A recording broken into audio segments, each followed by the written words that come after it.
नमस्कार दोस्तों, आपका स्वागत है हमारे YouTube channel equity inside news में। दोस्तों, आज हम बात करेंगे अमेरिका की उस नई पॉलिसी के बारे में जिसमें H-1B वीज़ा पर हर साल $1 लाख यानी लगभग 83 लाख रुपए का शुल्क लगाया गया है। ये खबर बहुत बड़ी है। इससे हमारे आईटी सेक्टर में काम करने वाले जो कर्मचारी हैं उनकी नौकरी पर उन्हें अमेरिका जाने पर बहुत सारा खतरा आ गया है। वैसे तो आप एक चीज़ गौर करेंगे कि जब भी ट्रंप कोई नियम निकालता है या कोई भी पॉलिसी जारी करता है तो वीकेंड सेशन में ही निकालता है जब मार्केट बंद हो, ताकि ज़्यादा से ज़्यादा लोग पैनिक कर दें मार्केट खुलने पर। इसमें कहीं ना कहीं कुछ राज है। इसकी तो जांच होनी चाहिए, लेकिन जांच करेगा कौन? सबसे बड़ी समस्या तो ये है। चलिए हम पूरी खबर को एक बार देख लेते हैं। H-1B visa application fee hike will hit Indian teach cause one day deadline, a concern warns NASSCOM। यह नियम आईटी सेक्टर, भारतीय कंपनियों, नौकरी चाहने वालों और ग्लोबल मार्केट सबके लिए बड़ा झटका साबित हो सकता है। आज हम समझेंगे कि ये नियम क्या है, आईटी इंडस्ट्रीज पर इसका असर क्या पड़ेगा, भारत के लिए चुनौतियां और अवसर क्या होंगे, और मंडे को शेयर मार्केट पर क्या असर दिख सकता है। दोस्तों, अमेरिकन सरकार ने H-1B वीज़ा पर एक वार्षिक शुल्क लागू कर दिया है जो $1 लाख प्रति वीज़ा है। इसका मतलब है कि जो भी कंपनी किसी विदेशी कर्मचारी को H-1B पर अमेरिका ले जाएगी उसे हर साल एक भारी शुल्क देना होगा। साथ ही वीज़ा अप्लाई करने की टाइमलाइन भी बहुत टाइट कर दी गई है। कई मामलों में सिर्फ एक दिन की डेडलाइन दी जा रही है। इंडस्ट्री बॉडी नस्कॉम ने कहा है कि ये कदम बहुत अनिश्चितता पैदा कर रहा है। अब आईटी सेक्टर पर इसका क्या असर पड़ेगा? आईटी सेक्टर का खर्च बढ़ेगा। अब किसी कर्मचारी को ऑन साइट अमेरिका भेजना बेहद महंगा हो जाएगा। बड़ी कंपनियां शायद खर्च झेल लें, लेकिन मिड साइज और स्टार्टअप्स के लिए ये असंभव जैसा होगा। टैलेंट मूवमेंट में रुकावट। H-1B वीज़ा पर अमेरिका जाना अब बहुत मुश्किल होगा। कंपनियां अपने प्रोडक्ट्स को ऑफशोर यानी भारत या अन्य देशों से ही मैनेज करेंगी। आउटसोर्सिंग मॉडल बदल जाएगा। अभी तक क्लाइंट पर जाकर काम करना आम बात थी। अब कंपनियां remote work, global capability centre और ऑफशोरिंग को बढ़ाएंगी। प्रतिस्पर्धा पर क्या असर पड़ेगा? भारतीय कंपनियां जो उनकी मार्जिन है वो घट सकती है, लेकिन अगर वे क्लाइंट को सस्ता और बेहतर समाधान देंगी तो वे फिर भी टिकेंगी। भारत के लिए चुनौतियां क्या हैं और मौके क्या हैं? तो दोस्तों, नौकरी के अवसर घटेंगे। चुनौतियां जो हैं उसमें नौकरी के अवसर घटेंगे। बहुत से भारतीय प्रोफेशनल जो अमेरिका जाना चाहते थे उनके सपने टूट सकते हैं। रेवेन्यू पर दबाव पड़ेगा और जिन कंपनियों की कमाई यूएस ऑन साइट डिप्लॉयमेंट पर निर्भर करती है उनके लिए मुश्किलें बढ़ेंगी।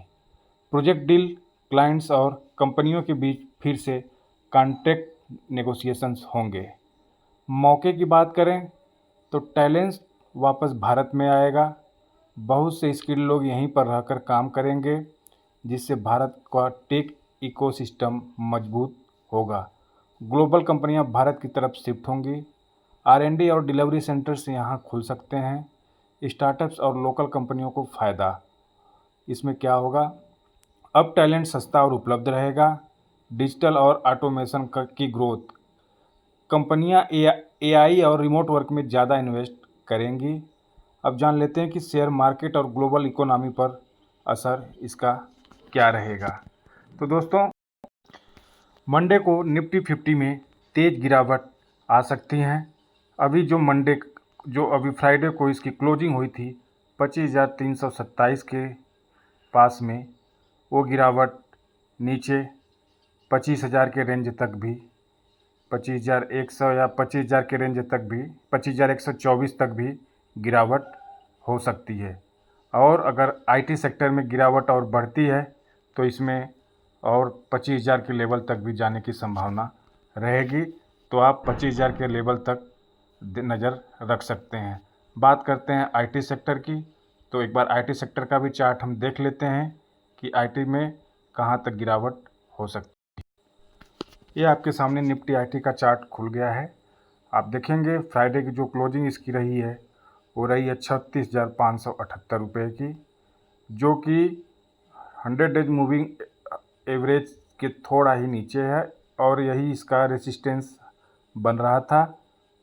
फ्राइडे को थोड़ी गिरावट हुई थी, लेकिन अब मंडे को ये गिरावट लंबी हो सकती है और ये गिरावट 35,000 तक भी, और उससे नीचे अगर हम बात करें तो 35,800 के रेंज तक भी आ सकती है, 35,900।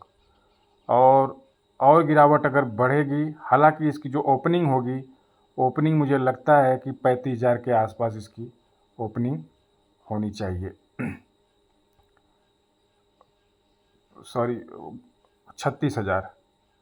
36,000 के पास इसकी ओपनिंग होनी चाहिए और उसके बाद धीरे धीरे गिरावट और बढ़ेगी। रिकवरी अगर आती भी है तो रिकवरी बहुत ज़्यादा ऊपर नहीं जाएगी।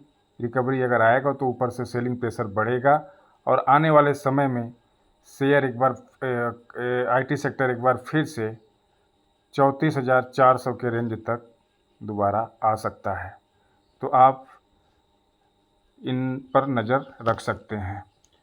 अब बात कर लेते हैं दोस्तों कि इस खबर के बाद इन्फोसिस और विप्रो जैसी कंपनियों के एडीआर्स अमेरिका में क्या चल रहे हैं। तो दोस्तों आप देख सकते हैं कि इन्फोसिस का एडीआर इस समय 16 रुपये 97 पर है, जिसमें -3.41% की गिरावट है, ये डॉलर में है। तो दोस्तों लगभग 3.5% की गिरावट इन्फोसिस के एडीआर में इस समय हो रखी है। और ऐसे ही अगर विप्रो के एडीआर की बात, तो विप्रो के एडीआर में भी लगभग -2% की गिरावट हो रखी है, यानी $2.80 के पास में इसका प्राइस इस समय है। तो मंडे को भारतीय आईटी स्टॉक्स में दबाव दिख सकता है और शॉर्ट टर्म में घबराहट रहेगी। ये कम से कम मान के चलिए कि अब 1 से 2 महीने निफ्टी आईटी में इसका दबाव इस न्यूज़ का बना रहेगा, लेकिन लॉन्ग टर्म में कंपनियां अपनी स्ट्रेटेजी बदलकर संभल सकती हैं। निवेशकों के लिए अल्पकालिक उतार चढ़ाव होगा, लेकिन जो कंपनियां आउटसोर्सिंग और इनोवेशन अपनाएंगे वे लंबी रेस में जीतेंगे। कौन कौन ज़्यादा प्रभावित होंगे इसके बारे में भी हम एक बार जान लेते हैं। बड़ी कंपनियां ज़्यादा प्रभावित होंगी। बड़ी आईटी कंपनियां जिनका बिजनेस मॉडल अमेरिका पर ज़्यादा निर्भर है, जैसे इन्फोसिस, विप्रो, टीसीएस आदि कंपनी हैं। ये कंपनियां अमेरिका पर ज़्यादा निर्भर करती हैं, इसलिए इनमें गिरावट ज़्यादा हो सकती है। स्टार्टर्स और मिड साइज कंपनियों में जिनके पास इतना पैसा नहीं कि हर कर्मचारी के लिए 1 लाख डॉलर की फीस भर सकें, वो भी इसमें उनका भी नुकसान होगा। भारतीय प्रोफेशनल जो H1B के सहारे करियर बनाना चाहते थे, उनके लिए ये बहुत बड़ा झटका साबित होगा। अब बात करते हैं शॉर्ट टर्म बनाम लॉन्ग टर्म की। तो शॉर्ट टर्म में मार्केट में गिरावट, वीज़ा प्रोसेस में अटकाव, ये सब बना रहेगा। और मिड टर्म की बात करें तो कंपनियां अपने मॉडल बदलेंगी, आउटसोर्सिंग और रिमोट वर्क पर जोर देंगी। और लॉन्ग टर्म की बात करें तो भारत के लिए नए मौके होंगे। स्किल्ड वर्कफोर्स, स्टार्टअप बूम और टेक्नोलॉजी में आत्मनिर्भरता बढ़ेगी, जिससे हमारा जो आईटी सेक्टर है आगे चल के उसका ग्रोथ अच्छा रहेगा। जोखिम और अनिश्चितता की बात करें अगर, तो क्या यह नियम कोर्ट में चैलेंज होगा? तो क्या छोटे व्यवसायों को छूट मिलेगी? भारतीय सरकार कैसे प्रतिक्रिया देगी? क्या वह अपने प्रोफेशनल्स और कंपनियों को राहत देने के लिए पॉलिसी बदलेगी? तो यह नया नियम आईटी सेक्टर के लिए बड़ा झटका है, लेकिन साथ ही भारत के लिए छुपा हुआ मौका भी है। शॉर्ट टर्म में दर्द ज़रूर होगा, पर लॉन्ग टर्म में अगर भारत अपने टैलेंट और टेक्नोलॉजी का सही उपयोग करे तो वह ग्लोबल आईटी लीडर बन सकता है। इसलिए निवेशकों, कर्मचारियों और कंपनियों को घबराने के बजाय अपनी रणनीति बदलने की ज़रूरत है। पर दोस्तों, शॉर्ट टर्म में तो इसका बुरा असर पड़ेगा। हमारे जो भी कर्मचारी वहाँ जाके काम कर रहे थे, वो काफ़ी मुसीबत में आ जाएंगे। तो दोस्तों, ये वीडियो अगर आप लोगों को पसंद आया हो तो प्लीज़ लाइक, शेयर और सब्सक्राइब करना ना भूलें और अपनी राय कमेंट में ज़रूर दें। धन्यवाद।